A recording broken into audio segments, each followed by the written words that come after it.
বান্দা যখন জান্নাতের কিনারে উপস্থিত হবেন, বান্দা তাকায় দেখবেন জান্নাত বহু স্তর বিশিষ্ট, জান্নাতের অনেক অনেক স্তর আছে। বান্দা অবাক হয়ে দৃষ্টিনন্দিত অবাক হয়ে তাকায় থাকবেন।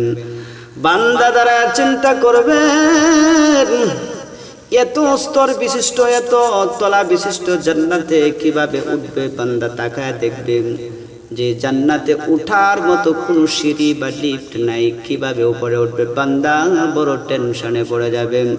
হযরত আবু হুরায়রা থেকে বর্ণিত আছেন যে জান্নাতের কতগুলো স্তর আছে, অথবা জান্নাতের কততম স্তর পর্যন্ত অবস্থিত আছে।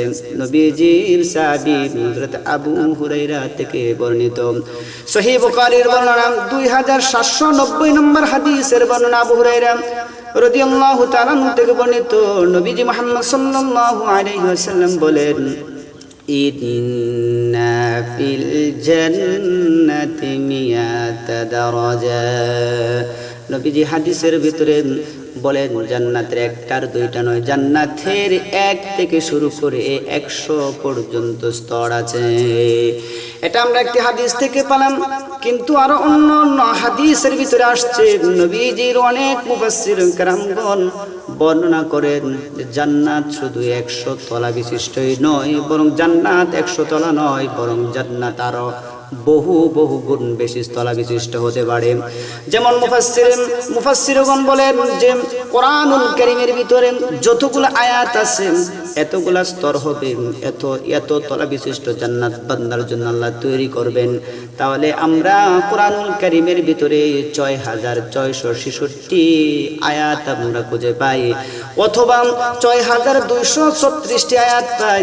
6236 বলেন বা 6666 বলেন, আল্লাহর নবী মুহাম্মদ সাল্লাল্লাহু আলাইহি সাল্লামের সাহাবী এবং মুফাসসিরগণ বলেন যে কোরআনুল কারীমে জয়টা আয়াত আছে, আল্লাহ তাআলা জান্নাতকে এত স্তলা বিশিষ্ট আল্লাহ তাআলা উঁচু করে দেবেন। এই এত স্তলা বিশিষ্ট এত উঁচু বিল্ডিং এর সামনে দাঁড়ায়া, স্বপ্নের জান্নাতের সামনে দাঁড়ায়া আল্লাহর বান্দাগুলা চিন্তা করবে এত স্তলা বিশিষ্ট জান্নাত, যে জান্নাতে কোনো লিফট নাই, কোনো সিঁড়ি নাই। দুনিয়াতে যদি 10 তলা 15 তলা বিল্ডিং যদি তৈরি করি তাহলে পায়ে হেঁটে উঠতে কষ্ট হয়, বিধায় লিফট ব্যবহার করি। 2-3 তলা বিশিষ্ট বিল্ডিং এ আমরা পায়ে সিঁড়ি ব্যবহার করে উপরে উঠি। বান্দা চিন্তা করবে এত তলা বিশিষ্টর ভিতরে কিভাবে বান্দা জান্নাতে যাবে, বান্দা জান্নাত উপরে কিভাবে স্তরে স্তর কিভাবে বান্দা উঠে যাবে। যখন এই চিন্তা করবে, এই চিন্তার সমাধান নবীজি মুহাম্মদ সাল্লাল্লাহু আলাইহি ওয়াসাল্লাম অনেক আগে আমাদের কাছে সমাধান পৌঁছে দিয়েছেন। যেমন আবু দাউদ শরীফের হাদিসের বর্ণনা 1464 নম্বর হাদিসের বর্ণনা। একই হাদিস তিরমিজির কিতাবের ভিতরে পাওয়া যায় 2914 নম্বর হাদিসের বর্ণনা। আব্দুল্লাহ ইবনে আমর থেকে বর্ণিত, রাসূলুল্লাহ সাল্লাল্লাহু আলাইহি ওয়াসাল্লাম বলেন, ইউকাতিলু লিসাহিবিল কুরআন। আল্লাহ তাআলা নবী বলেন, ওই দিন যারা কোরআন পাঠ করেছে, যারা কোরআন অনুযায়ী আমল করেছে, যারা কোরআনকে বুকে ধারণ করেছে, যারা কোরআনের ধারক বাহক হয়েছে, তাদেরকে আল্লাহ তাআলা বলবেন, ইকরা ওয়ারতাকি ওয়ারাত্তিল কামা কুনতা তুরাত্তিলু ফিদ দুনিয়া।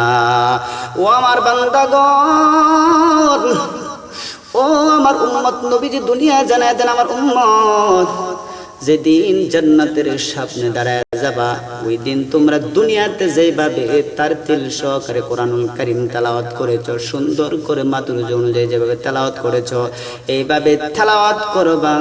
এক একটা আয়াতের জায়গায় যখন থামবা, সাথে সাথে আল্লাহ তাআলা এক তালার উপরে আল্লাহ তাআলা উঠায়া দেবেন।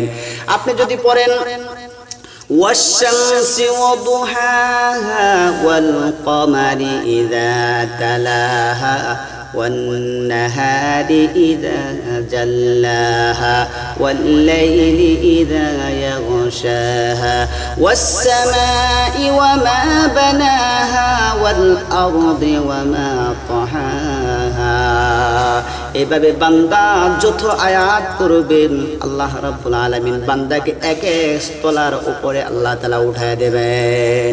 কিন্তু বান্দা পড়বেন দুনিয়াতে যেভাবে পড়েছিল ওয়ারাতিলিল কুরআন তারতিলা, বান্দা যখন তারতিল সহকারে কোরআনুল কারীমের আয়াতগুলা যখন জান্নাতের সামনে দাঁড়ায় তেলাওয়াত করতে থাকবে, তখন আল্লাহ তাআলা লিফট বা সিঁড়ি ছাড়াই তেলাওয়াতের আয়াতে আয়াত আল্লাহ উপরে উঠায় দেবেন। ও দুনিয়ার মানুষেরা শুনেন, ওই দিন আল্লাহর হুকুম ছাড়া কোনো কিছু হবে না। ইচ্ছা করলো আপনি সিঁড়ি বানাইতে পারবেন না, ইচ্ছা করলো আপনি লিফট বানাইতে পারবেন না, বরং ওই দিন অবশ্যই আল্লাহর আদেশ এবং নবীর আদর্শ অনুযায়ী এই দিন পরিচালনা হবে। তাহলে বলেন জান্নাতে যদি বান্দা যাও, তাহলে জান্নাতে উপরের জায়গায় আপনি উঠতে গেলে সর্বোচ্চ চূড়ায় যদি কেউ যদি জান্নাতে থাকতে চায়, তাহলে বলেন কোরআনুল কারীম পড়া দরকার আছে না নাই? শেষ কথা হলো, কেউ যদি বলে হুজুর তাহলে আমার শেষ গন্তব্যস্থান কত তলায় হবে, এর জবাবে নবীজি মুহাম্মদ সাল্লাল্লাহু আলাইহি ওয়াসাল্লাম বলেন যে তোমার জায়গায় কত তলা হবে এটা তুমি আর তোমার তেলাওয়াতে নির্ণয় করবে। হাদিসের মধ্যে বলেন, নবীজি বলেন ফাইন্না মানজিলাতাকা ইনদা আখিরি আয়াতিন তাকরাউ বিহা, তোমার চিরস্তরের বাসস্থান ওই জায়গায় তোমার নির্ধারণ করা হবে। এত তলার ভিতরে তোমার জন্য জান্নাত নির্ধারণ করা হবে, যেখানে তুমি শেষ আয়াত পর্যন্ত তুমি পড়েছ। যদি মনে করেন আপনি কোরআনুল কারীমের ৬৬৬৬ আয়াত যদি পড়তে পারেন, তাহলে জান্নাতের সর্বোচ্চ চূড়ায় আল্লাহ তাআলা আপনাকে জান্নাতে বাড়ি বানায় দেবেন, জান্নাতে বসবাসের জন্য চিরতরে আপনাকে জান্নাতে এই বাসা বানায় দেবেন। আর যদি বান্দা যদি তুমি পড়তে পারো না, মনে করো তুমি 10টি আয়াত তুমি কোরআনের পড়তে পেরেছো, এই 10 তালার মধ্যে তোমার চিরতরে তোমার জন্য জান্নাতের জায়গা হয়ে যাবে, বাসস্থল চিরতর বাসস্থল হয়ে চিরস্থায়ী বাসস্থল হয়ে যাবে।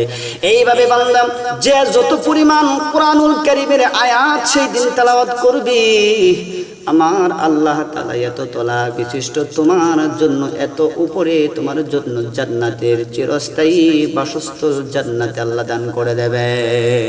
এই জন্য বাবারা ভাইয়েরা আসুন, আমরা মিনিমাম কম পক্ষে যদি প্রতিদিন একটা করে আয়াত যদি শিখি, তাহলে দুনিয়াও কাজে লাগবে, আখিরাতেও কাজে লাগবে। কারণ দুনিয়াতেও যদি এক একটা আয়াত পড়তে যতটুকু হরফ পড়বেন, প্রতিটা হরফে 10টা করে নেকি পাবেন। আর যদি প্রতিদিন যদি একটা করে আয়াত শিখেন, তাহলে বছরে 365টা আয়াত শেখা হবে। এইভাবে আস্তে আস্তে করে যদি প্রতিদিন নিয়ম যদি একটি করে আয়াত শিখতে পারি, তাহলে আমরা এক তলা উপরে আল্লাহ তাআলা আমাদের উঠায় দেবেন। ও দুনিয়ার মানুষ, তোমরা কি জানো না একতলা বিল্ডিং করার জন্য সন্তানাদি স্ত্রী সব চাইরে বিদেশে বাড়ি বানাও, বিদেশে গিয়া কত পরিশ্রমের কাজ করো বাড়িতে একতলা বিল্ডিং করার জন্য। কিন্তু বান্দা আজকে থেকে ওয়াদা নাও, প্রতিদিন কোরআনের একটি আয়াতে কারিমা শিখবা, আল্লাহ তাআলা এক একটা আয়াতের বিনিময়ে আল্লাহ তাআলা এক এক তলা বিল্ডিং বানায় দিবেন। ওই দিন ওই হাসরে ওই কিয়ামতে যেদিন জান্নাতে যাবে, এদিন আল্লাহ তাআলা জান্নাতে তোমাকে এক একটা তালা বিল্ডিং এর উপরে উঠায় দিবেন, এক একটা বিল্ডিং এর উপরের মালিক বানায় দেবেন। আল্লাহ তাআলা আমাদেরকে কোরআন শিখার তৌফিক দান করুক। সকলে পড়ছে আমিন। আসসালামু আলাইকুম।